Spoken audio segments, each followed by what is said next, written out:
Welcome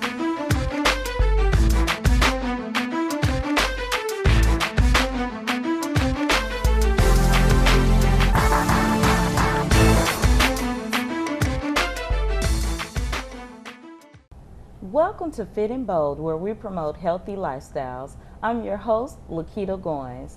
Today, we're going to be talking about student health. We are the University of Arkansas at Pine Bluff. We have so many students, and a lot of them do not know that we have an infirmary just for them right on campus. So I have with me today Ms. Karen McPherson, and she's an APRN, and she also works right here at the infirmary on this campus. So how are you today? I'm doing fine. Thank you so much for coming on the show. I understand you want to talk about several student health issues. So let's just start right at the top by asking where the infirmary is and what are the hours of operation. Okay. Actually, we call it the Student Health Center. Okay. So if you go on the map online, it may be listed infirmary, it may be listed Student Health Center. Okay. The hours are 8 in the morning to 5 in the afternoon. There's someone there from 12 to 1, but the nurse may be gone to lunch. There's a registered nurse on duty during those hours. Okay. I am there from 8 to 12 on Monday, Wednesday, and Friday. We have a physician, Dr. Raimondo, there from 8 to 12 on Thursday mornings. Okay. And you can come in anytime, and many times the nurse is able to assist you with your questions or concerns.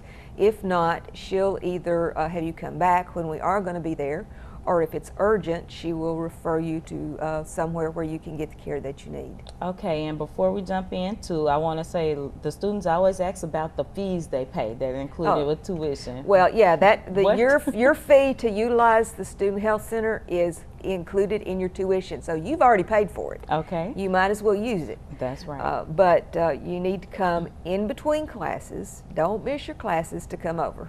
Okay, so we talked earlier about some general things that students might not do. They're busy, maybe they're not eating right.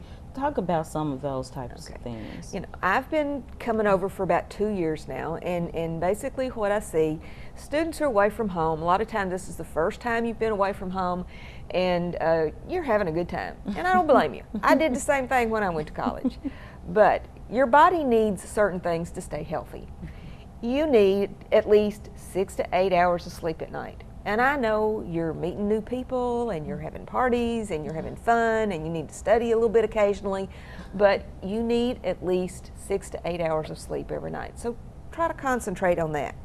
You need 3 regular meals every day, okay? And a hamburger or some pizza occasionally is okay, but you need 5 servings of fruits and vegetables. And let me tell you something. Potatoes, ketchup, and pizza sauce are not fruits and vegetables. Now, I know you've had segments on healthy eating and those kind of things before, right. But try to get some green and yellow stuff in there occasionally. Mm-hmm. And if you're not going to eat apples and oranges, at least drink some fruit juice. Okay. But these things help boost your natural immunity. And what this leads into, we've got students here from all over the world. Viruses tend to be geographically located. So there's hundreds of viruses. Right. Here in Pine Bluff, we've got probably 20 or 25 viruses that are local to our area. And once you've had a virus, you've got antibodies to it, and you're never going to have that virus again. But you bring all these people in from all over the world, and they've got viruses that you've never been exposed to before. And that's why the first year you're here, you're going to have colds, and you may not have had a cold in 10 years, but you had 3 or 4 colds the first year you're here, and it's because you're being exposed to viruses you've never been exposed to before.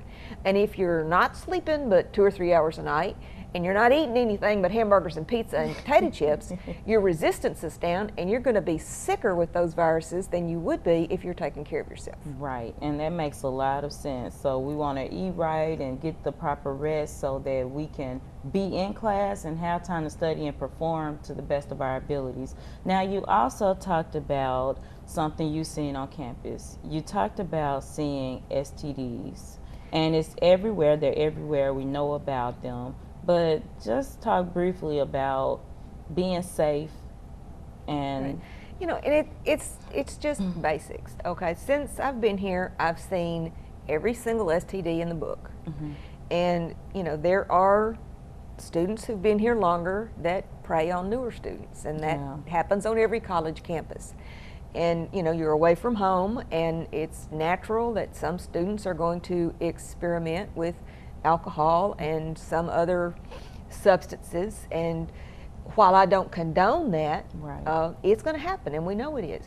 When you experiment with alcohol or marijuana or some of these other substances, it impairs your judgment, and you may do things that you wouldn't normally do. And a lot of times that's when students get infected with some of these STDs.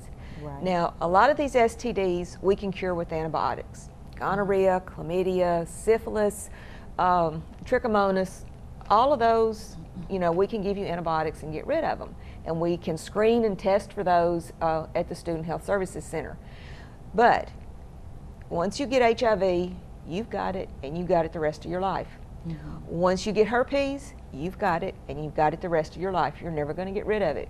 We can control it. You know, we can control the symptoms, but you're never going to get rid of it.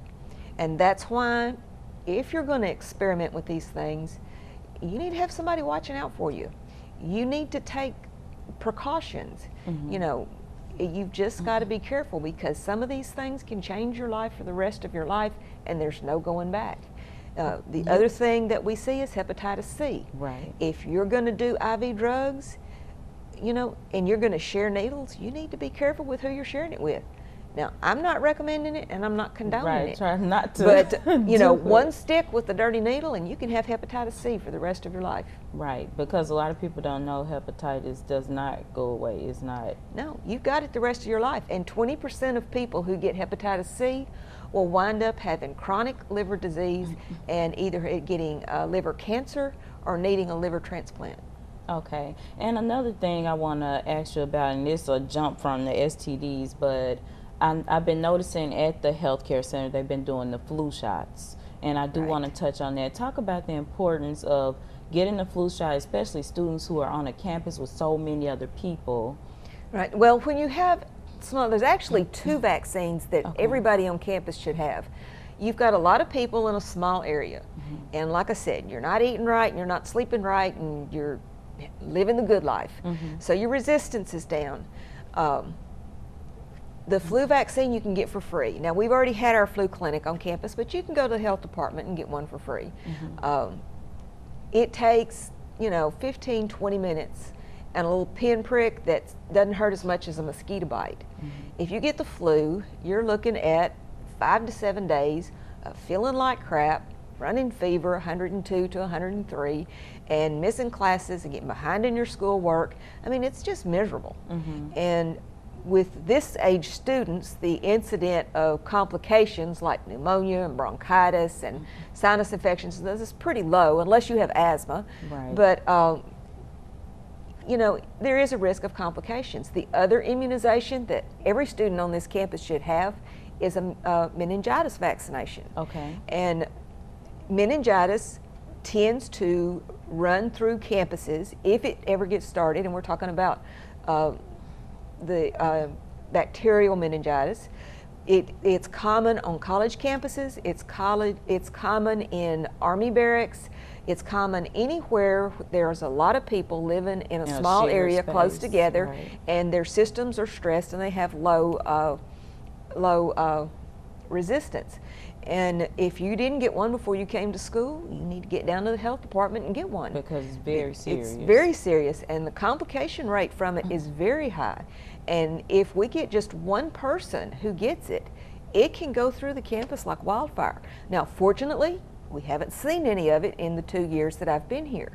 But I personally know, have friends who have lost a child that went to college, 2 or 3 weeks into the semester, got meningitis, and he died.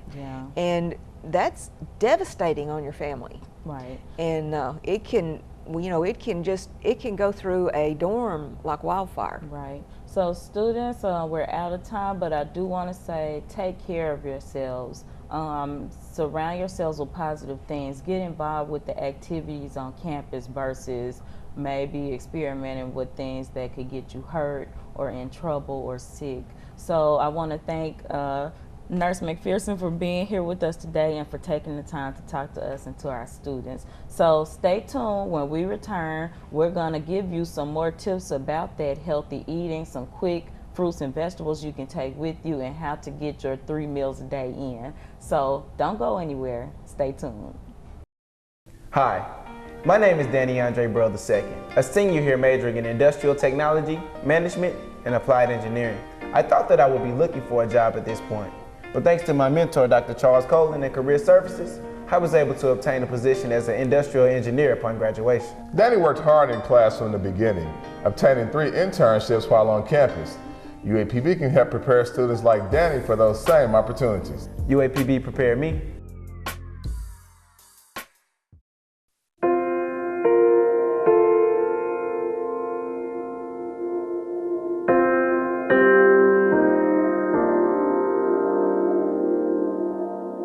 My sadness and depression grew out of giving myself to my career before I would give myself to myself.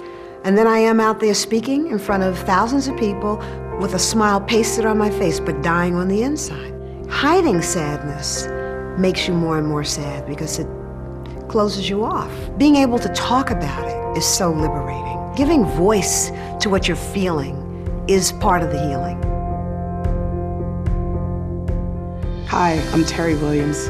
Can I tell you that it is way past time for us to come face to face with the issue of mental illness in the Black community? Time for us to stop hiding it behind closed doors. Share ourselves. Healing starts with us.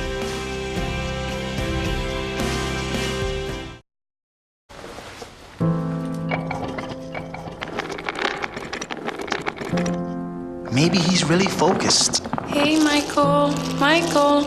Maybe he likes spinning the wheels. Maybe he just loves trucks. Maybe he's just being a boy.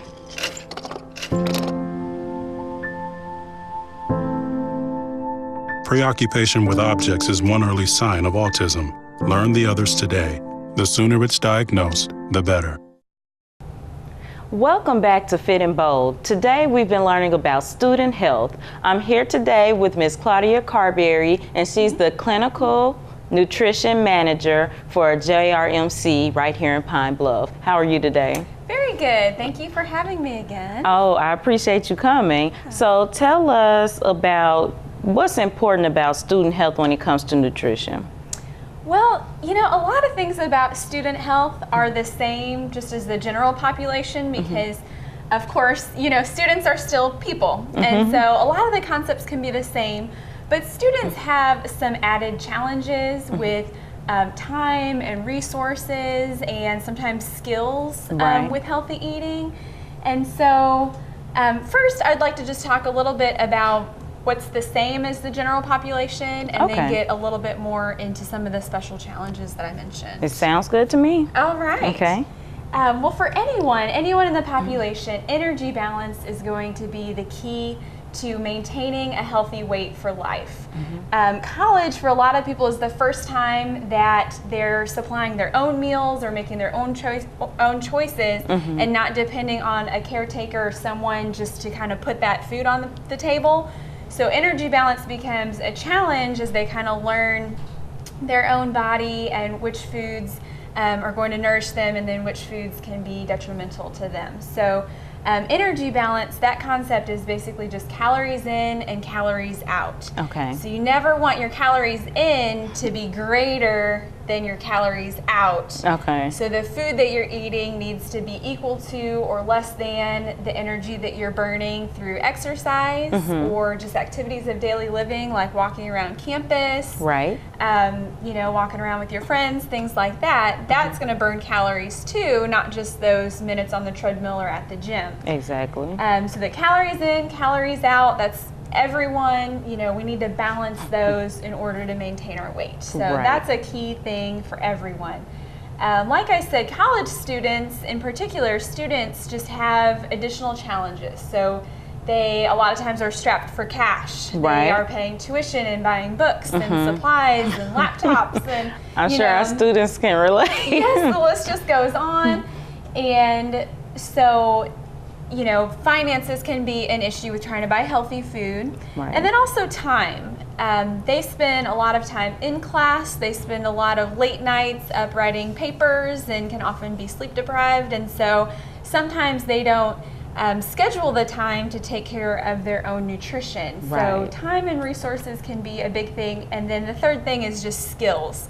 So like I said, they're making it for themselves for the first time, and a lot of college students maybe didn't learn the skills to cook or to prepare healthy meals. And so they get to the dollar menus. Yes, yes, the dollar menus, late night kind of cheap meals, things like that. And so maybe developing some bad habits that unfortunately can play an impact, a bad impact on their health. Right. So I brought a few things today. We just want to look at some ways that we can still have convenient items that won't cost a lot or take a lot of time. One thing a lot of college students eat is popcorn, and popcorn actually is a whole grain. It's full of fiber, and so as long as you look for the 94 or 97% fat-free version, you can eat an entire bag of popcorn for less than 300 calories and have about 8 grams of fiber. So popcorn is actually a really good late-night choice, kind of salty. I also just brought some instant grits. Some people don't like oatmeal or other hot cereals, but grits is a nice salty snack that's only about 100 calories per serving, per little packet. So that's really easy. You can cook that in about a minute. Breakfast is important. We all know that. We've all heard that message before, but breakfast is so important, just getting something. So I brought this as an example, Carnation Instant Breakfast, where it's as simple as pouring a glass of milk and putting this packet into the milk. It takes about, 20 to 30 seconds stirred up. You can take it in a mug, take it to class with you, but still get some vitamins and minerals all along the way. Also, convenient foods, it doesn't have to be junk food. It doesn't have to be full of fat, full of sodium. There's a lot of convenient things that are actually really good for us, such as just a whole piece of fruit. You can throw this in your purse, and I promise you it will survive for weeks. If you forget about it, it will still be there in perfectly good shape. Also an apple, you don't even have to peel an apple, and that will definitely survive in a purse or a backpack as well. Another snack I like to take with me is just a good Fiber One bar or some other sort of some sort of granola bar that's got some chocolate but also some fiber and some nutrition. So I would recommend just having a few snacks in your backpack in case you forget to eat. You don't want to be skipping meals. That's not good for your metabolism. So just keep something with you at all times. I want to go back to the breakfast real quick because I believe that no one has an excuse for skipping breakfast. You have 30 to 60 seconds. You can have some breakfast, take it with you. So today I'm going to make a pizza breakfast. College students traditionally love pizza as well as popcorn, things like that. So we're just going to use some English muffins, and there's nothing real special about these. I actually got these on sale for about 75 cents. They're very, very cheap. So I'm going to go ahead and open this up. You can toast it first if you want, but go ahead, either toast it or just open it up, and it's already pre-cut so you can kind of just feel around and split it into two. So you got two sections. It's kind of just like a bread-like, but it's a little spongy, has a lot of kind of little air pockets there. So I'm just going to put that on my plate. Thank you. And then I'm going to take just some spaghetti sauce, pizza sauce, any sort of red sauce, and open that up. This kind is mushroom, but it could be any flavor if you like the beef kind or the garlic or whatever. It doesn't matter, just some sort of pre-made tomato sauce. This is about a tablespoon. You can just kind of do it to your liking, but about 1 to 2 tablespoons per side. I'm just gonna rub this on here. Anyone can do this. It is. And I love breakfast pizza, but I've never thought to make it like this. Absolutely. You can get creative with it. You could, instead of an English muffin, you could use a tortilla. You could use a bagel. I've actually, on occasion, done it just with a piece of bread because I love pizza. So, and then I thought just a low fat. It's made with milk, mozzarella. And so I'm just gonna sprinkle that right on top. You could also add other toppings. You could do a Hawaiian breakfast pizza, do some Canadian bacon with pineapple. You could do peppers and onions if you like that. Anything great. you want to put on there, but then I just kind of, you know, generously do some cheese on there. Okay. And so then what you can do, like I said, you could toast it ahead of time, or you could just pop this whole thing in the microwave for 30 seconds and it'll melt real nice and be delicious. And this whole breakfast right here would just be about 250 calories, wow, about 5 grams of fat. And so it's a really good start. You could also maybe eat this, drink a glass of milk or 4 to 8 ounces of 100% fruit juice. You could have this with a piece of fruit. That would be another way that you could get another food group in there. But if you're in a rush just to start off, you know, like I said, with about 230, 250 calories, it's a great thing. So, right, no skipping breakfast, no and no skipping excuses breakfast. as to why you don't have time. That's right. Thank you so much for coming on the show today. You're welcome. And hopefully, students, hopefully you'll try this, even adults. If you're in a crunch for time, try these breakfast pizzas. Thank you for coming on the show. Please stay tuned. When we come back, we're going to be working out.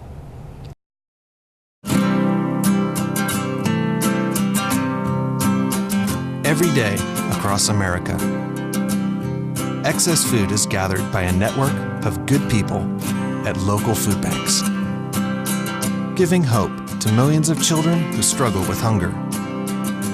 They've earned their wings, and you can too. Together, we can solve child hunger. Support Feeding America and your local food bank at feedingamerica.org.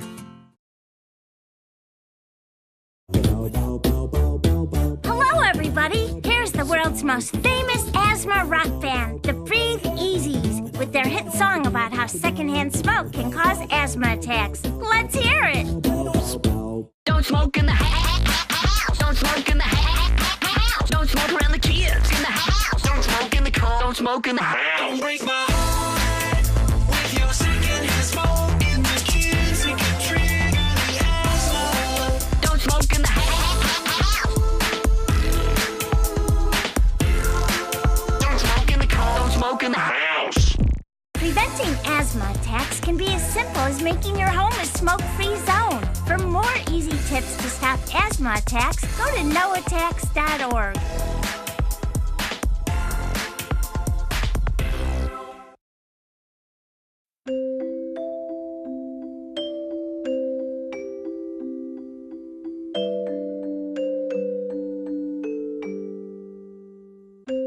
Lead paint poisoning affects 1 million children today. If you're pregnant or have young children and your home was built before 1978, you could be at risk. Learn how to protect your family. To find your home's danger zones, the health effects, or just to find help, log on to leadfreekids.org. Welcome back to Fit and Bold. Today we've been learning about student health. So I'm here today with the student, Mr. William Lawson. How are you today? I'm all right. All right, so tell me about what we're going to be doing today and how it relates to student health. Well, a couple of things I wanted to bring today are things that people don't really see much. One of them is going to be a Buddhist exercise that comes from yoga, and another would be a couple exercises that we did in the military. Okay, so everyone get your workout gear on and let's get ready to exercise.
That was a great workout. So I'm here in a classroom on the UAPB campus. So I want you to know it doesn't matter if you're a student or adult still in your learning time or learning phase. It doesn't matter where you are in life. It's important to get healthy and to work out. So if you have any comments or questions, or if you want to be a part of the Fit and Bold show, just email fitandbold@uapb.edu. Remember, getting healthy is a lifestyle journey, so get fit and be bold.